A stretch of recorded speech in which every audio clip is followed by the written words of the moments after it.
hoje nós estamos dando início a uma nova série de mensagens que se chama Atos desta Geração. E essa série, ela nasceu naquilo que Deus já estava falando com a gente lá no Retiro.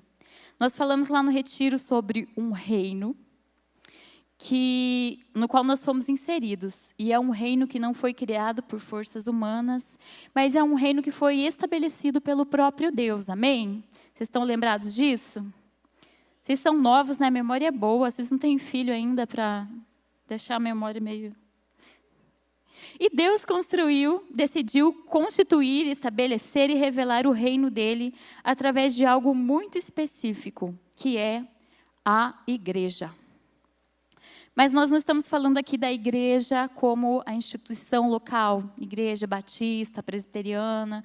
Estamos falando da igreja que Jesus chamou lá no início de eclésia. E eu queria rapidamente falar sobre isso com vocês, bem rápido mesmo, para não ficar chato. Mas esse termo eclésia, ele não nasceu no meio cristão. Ele era um termo grego. Então, lá na sociedade grega, eclésia significava uma reunião dos cidadãos para deliberar sobre questões da cidade, da convivência social. A cidade era chamada de polis, né? Então, era basicamente fazer política.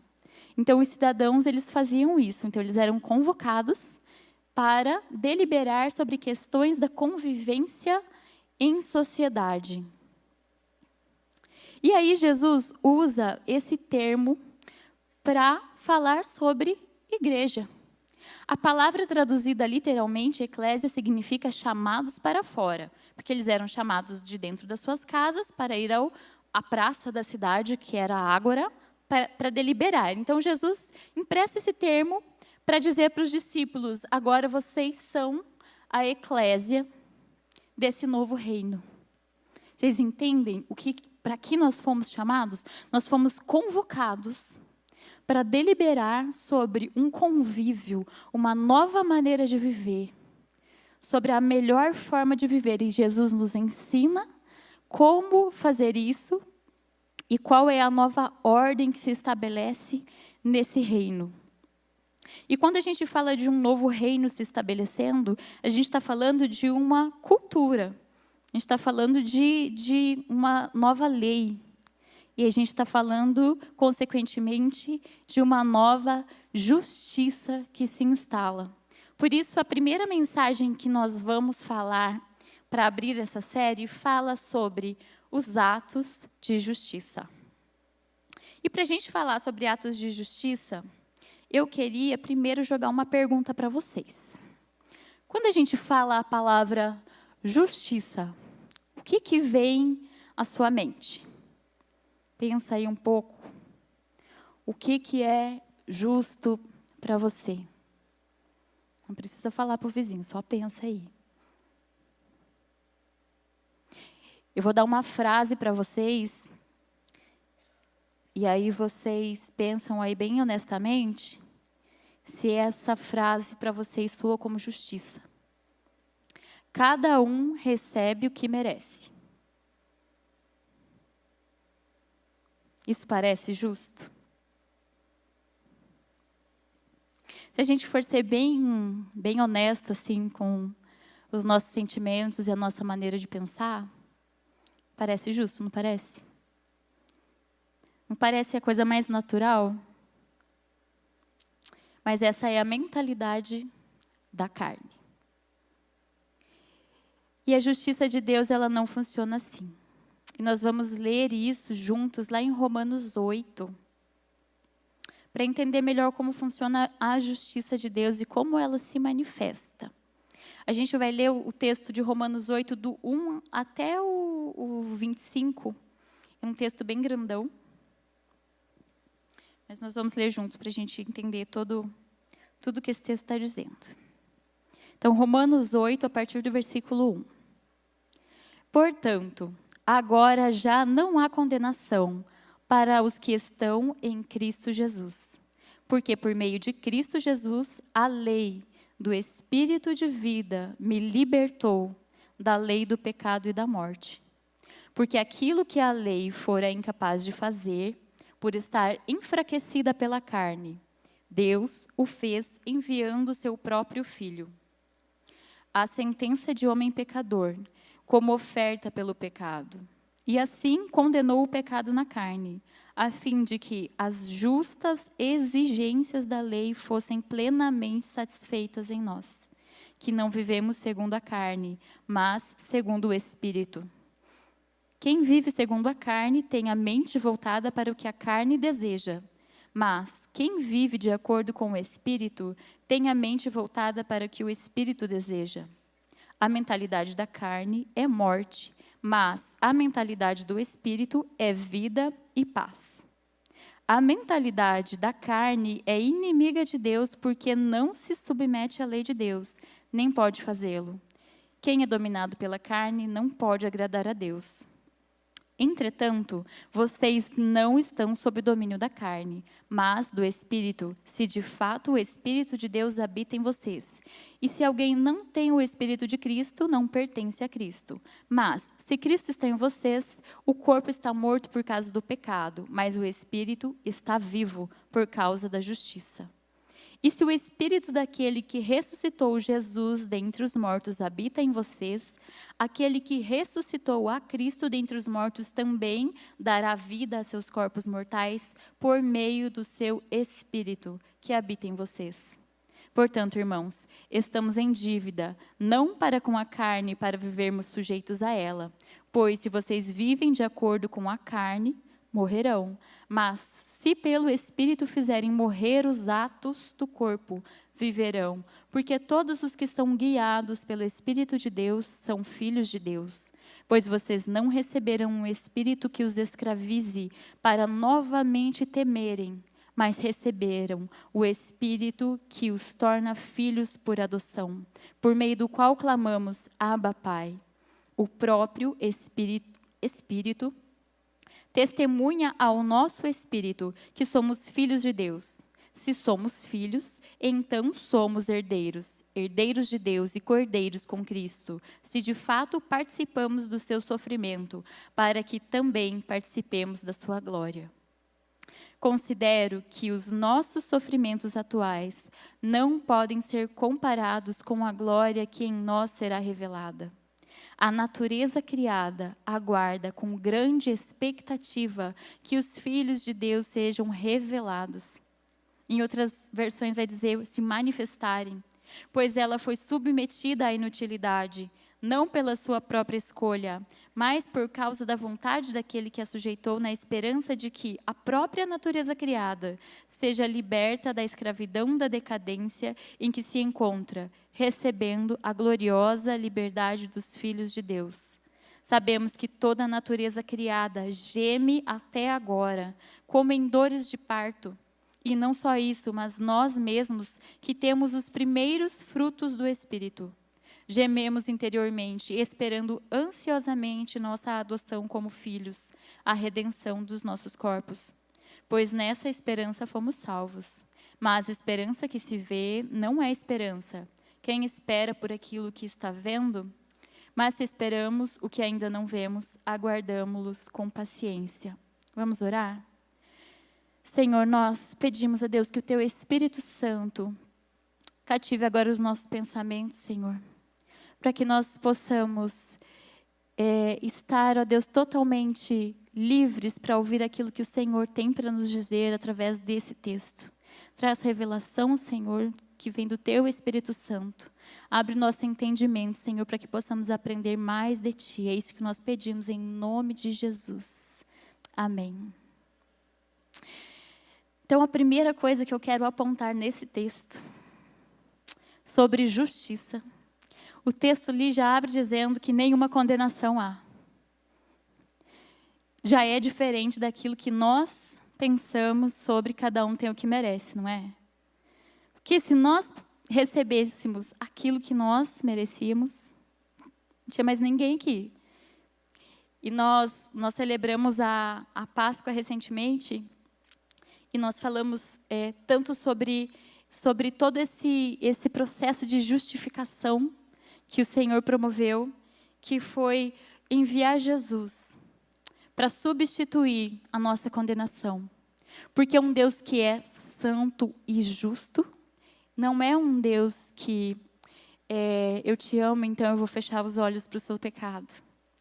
Não, mas a palavra de Deus vai dizer que Ele satisfez a justiça.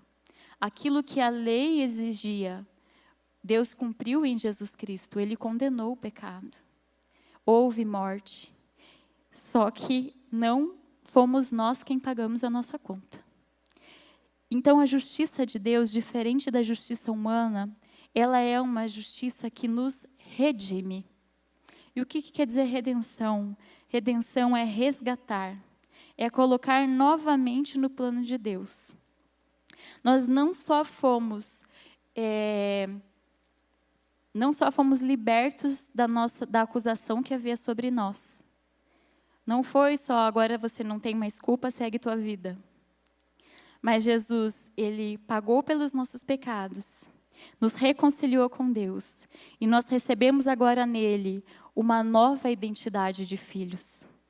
Ele nos redime completamente, não apenas tira a nossa culpa, mas nos dá nova identidade e também nos dá uma nova mente. O texto vai dizer a mente do Espírito de vida e paz.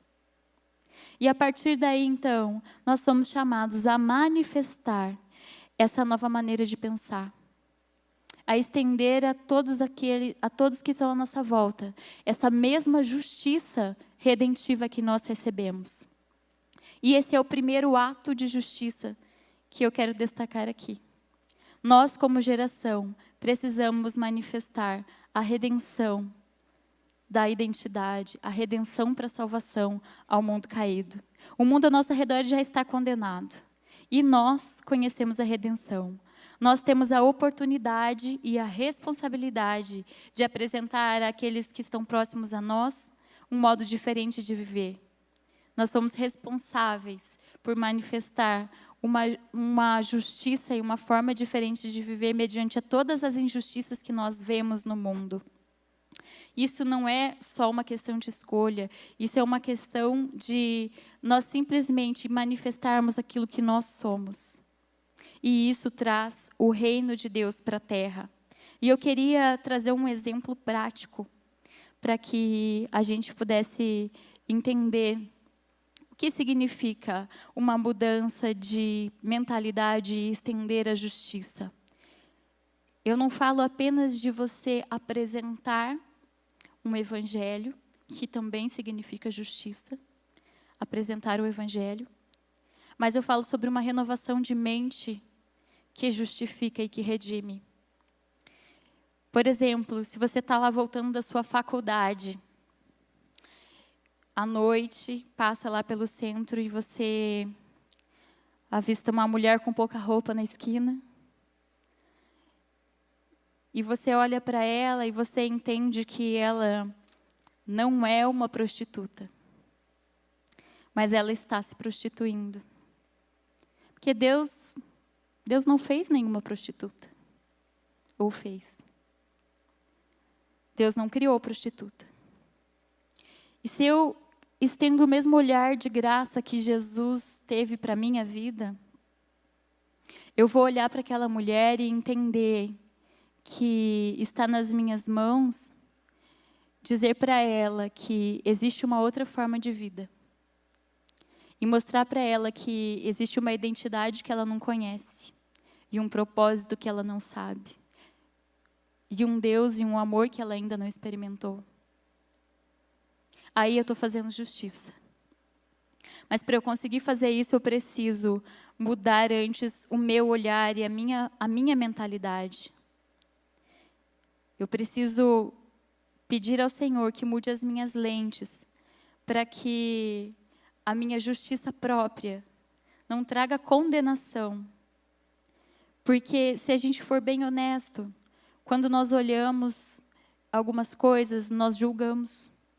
E nós julgamos a partir daquilo que está no nosso coração, muitas vezes a justiça própria. Não o olhar justificador do Senhor. Não a justiça redentiva que nós recebemos. E por isso nós precisamos nos colocar nesse lugar de estender a justiça do reino àqueles que estão à nossa volta.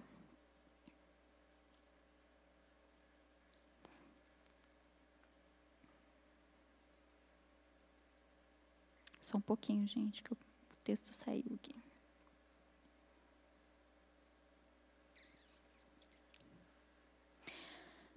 Mas a justiça de Deus, ela não fala apenas da redenção da identidade.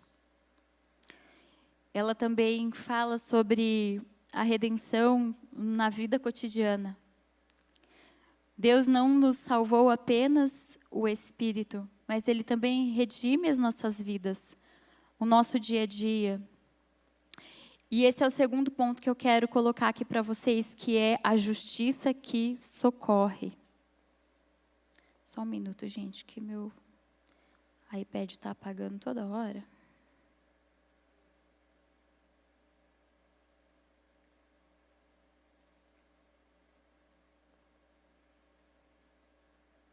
Pronto, foi. A justiça que socorre. O texto que nós lemos, ele diz que toda a criação aguarda com grande expectativa a manifestação dos filhos de Deus. Porque quando o homem pecou, toda a criação foi afetada. Não foi só aquilo que... Não foi só o homem, a relação do homem com Deus que foi corrompida, mas tudo que foi criado caiu junto. Então Deus criou um sistema justo. Deus criou um sistema que funcionava. Mas quando o homem pecou, toda a criação, como o texto diz, foi submetida a essa inutilidade e geme, esperando a manifestação dos filhos de Deus para que se faça justiça. E hoje nós vemos os sinais disso, com a pobreza, a fome, dor, sofrimento. O nosso mundo não é justo. Mas o texto diz que a criação aguarda alguém, a manifestação dos filhos de Deus. Porque Deus decidiu que a resposta para esse mundo quebrado se manifestaria através da sua igreja. E nós já vimos que a justiça de Deus, ela é diferente da nossa, né? Ou seja, Deus, ele é uma comunidade, Deus Pai, Filho e Espírito Santo. E quando Deus nos cria a sua imagem, Ele nos cria também para sermos seres relacionais, para vivermos em comunidade. Ele disse lá na criação, não é bom que o homem viva só. Ele não nos fez para vivermos sozinhos. E Deus nos deu dons, nos deu talentos, nos deu recursos. Só que Ele não deu igual. Cada um é diferente do outro. Você já pensou assim, mas não é justo, Deus. Por que fulano sabe fazer isso, isso e aquilo eu não sei? Por que fulano tem aquilo, aquele outro eu não tenho? Dificilmente a gente fala, mas não é justo, eu tenho isso, isso e isso e o outro não tem. A gente não costuma, né, se incomodar muito com o que a gente tem e o outro não. Mas quando a gente olha para a diferença, né, que dá vantagem ao outro, isso salta aos nossos olhos. Mas Deus, Ele não nos fez para que a gente viva isolado. Muito menos para que a nossa diferença nos faça competir uns com os outros. Deus nos fez diferente para que a gente viva em unidade e principalmente em cooperação. A ideia de Deus lá no jardim era uma sociedade de cooperação. Por que Deus estabeleceu assim? Porque Deus se importa com as relações, com os relacionamentos. E cada vez que existe uma necessidade, é uma oportunidade para que eu me aproxime dessa necessidade e supra ela. E isso em todas as áreas, eu não falo só de áreas financeiras. As carências, as faltas e as necessidades são oportunidades para que a gente se aproxime um dos outros e se relacione de forma diferente. Então, a lei do reino é assim, quem tem, reparte. Quem sabe ensina, e quem pode faz pelo que não pode.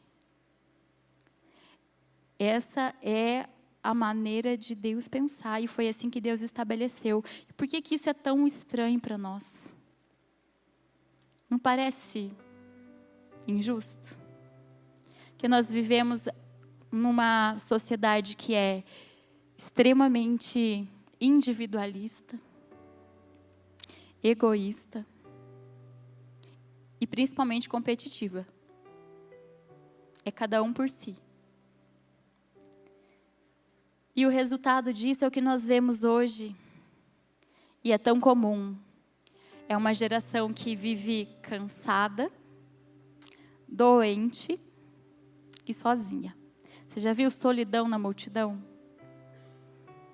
Essa não é a nossa realidade, é a realidade dessa geração presente, do nosso mundo. Sozinhos no meio da multidão. Mas não foi para isso que nós fomos criados. Nós fomos criados para viver como corpo e como família. E como expressão viva da justiça de Deus na terra. E eu quero ler alguns textos com você, eu vou ler bem rápido. Então você anota a referência, para que depois você possa ler com calma. Deuteronômios 15, 7 ao 8. Se houver algum israelita pobre em qualquer das cidades da terra, que o Senhor, o seu Deus, está dando a vocês, não endureçam o coração, nem fechem a mão para o seu irmão pobre. Ao contrário, tenham mão aberta e emprestem-lhe liberalmente o que ele precisar. Eu achei interessante que esse texto já começa ali falando a terra que o Senhor, o Deus, está dando a vocês. E a premissa de justiça que Deus estabelece é que tudo que nós temos veio dele. O que você tem já é ganhado.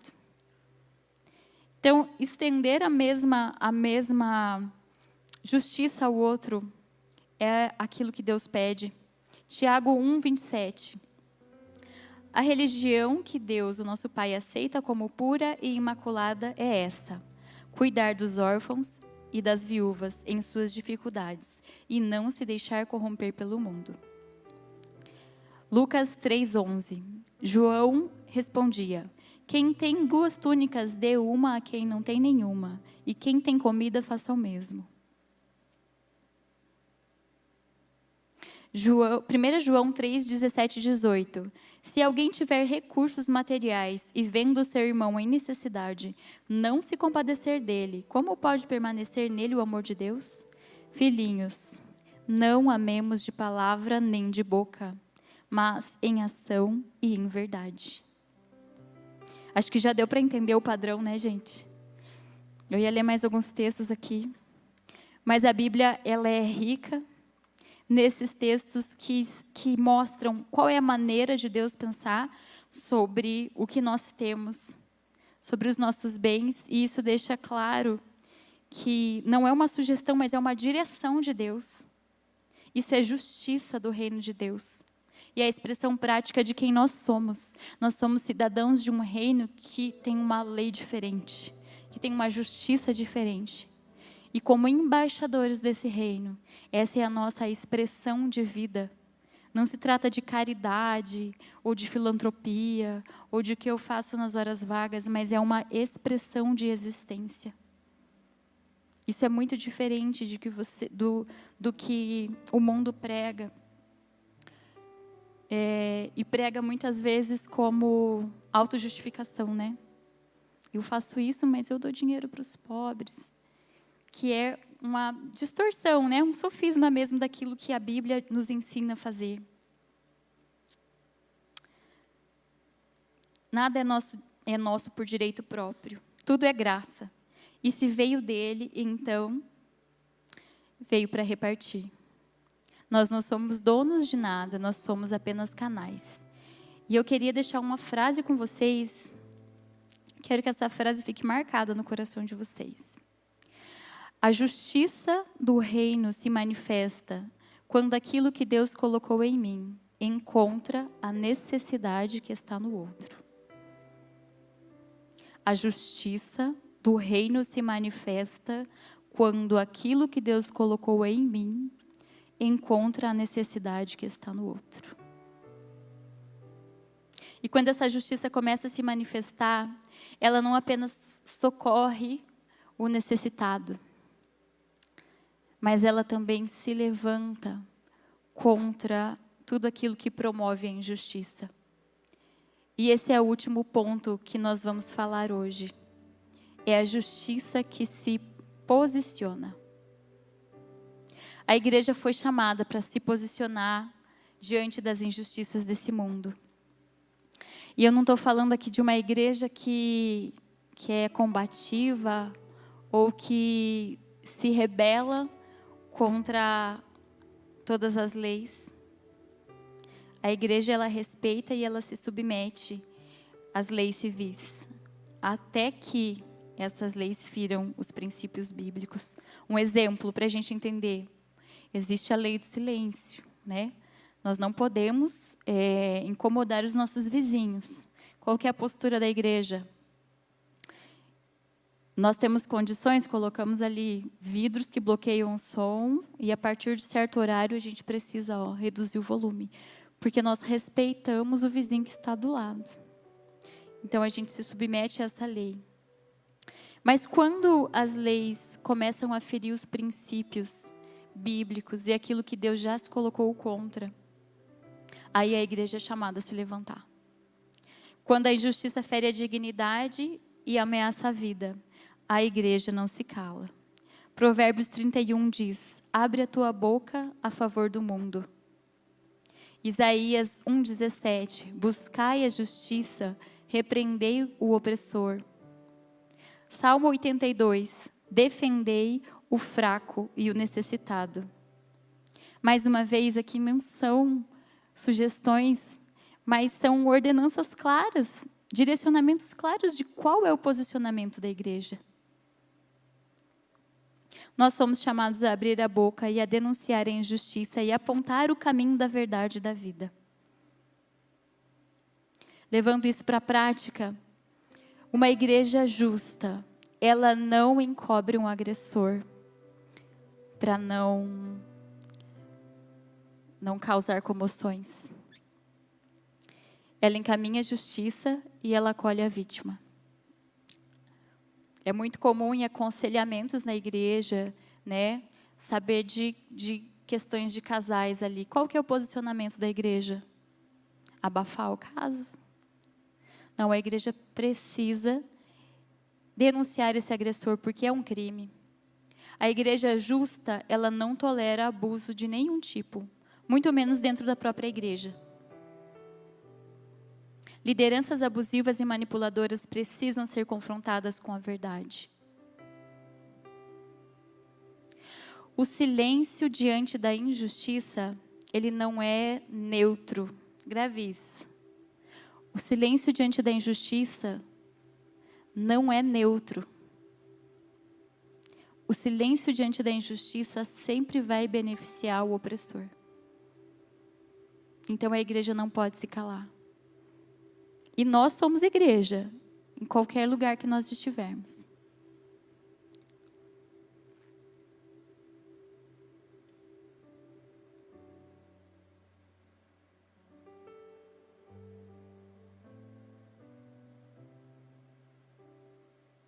Mas a Bíblia, ela também vai dizer que a ira do homem, ela não produz a justiça de Deus.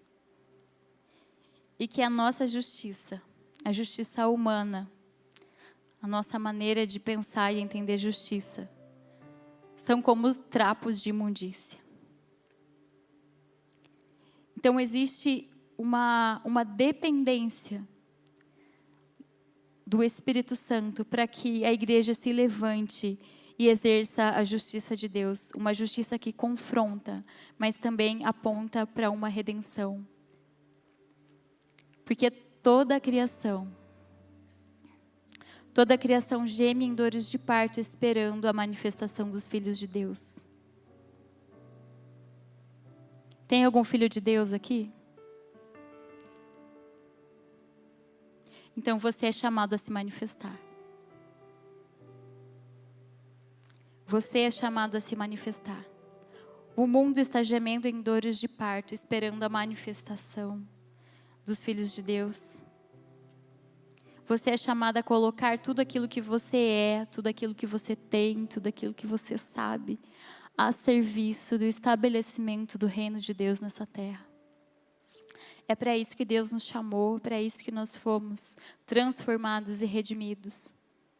Mas o texto diz que o sofrimento do tempo presente, ele não se compara à glória que está por ser revelada. Qual é a glória que está por ser revelada? Um dia, o justo virá. Um dia, o justo governará. E é nessa esperança que hoje nós continuamos, é nessa esperança que nós nos levantamos e clamamos e cantamos e proclamamos. É nessa esperança de que um dia o céu se rasgará e o justo governará. Hoje nós temos um reino em partes, a nossa justiça limitada, até mesmo o nosso entendimento de justiça, ele é muito limitado. Nós precisamos estar o tempo todo submetendo o nosso entendimento e a nossa vontade e as nossas questões, até mesmo nas nossas relações dentro da nossa casa, dentro da igreja, submetendo ao Espírito, porque nós ainda não fomos plenamente redimidos. Mas um dia o justo virá e o justo governará. E é por esse dia que nós ansiamos, por esse dia que nós nos levantamos. E eu queria convidar vocês, se você entendeu que você é um filho de Deus e que você precisa se manifestar e manifestar o reino de Deus nesse mundo, mas entende as próprias limitações e necessita que o Espírito Santo te capacite hoje de forma sobrenatural para manifestar a justiça redentiva de Deus, para agir com justiça que socorre e também abrir a sua boca contra as injustiças desse mundo de maneira sábia, de maneira revestida de autoridade do Senhor. Eu quero convidar você a sair do seu lugar e vir até aqui à frente para que a gente possa orar juntos. Quero convidar o Ministério de Louvor também para subir.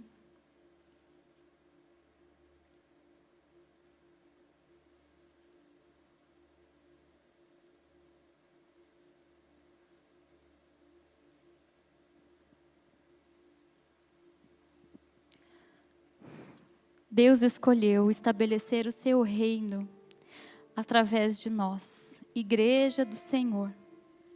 Nós que somos falhos, limitados,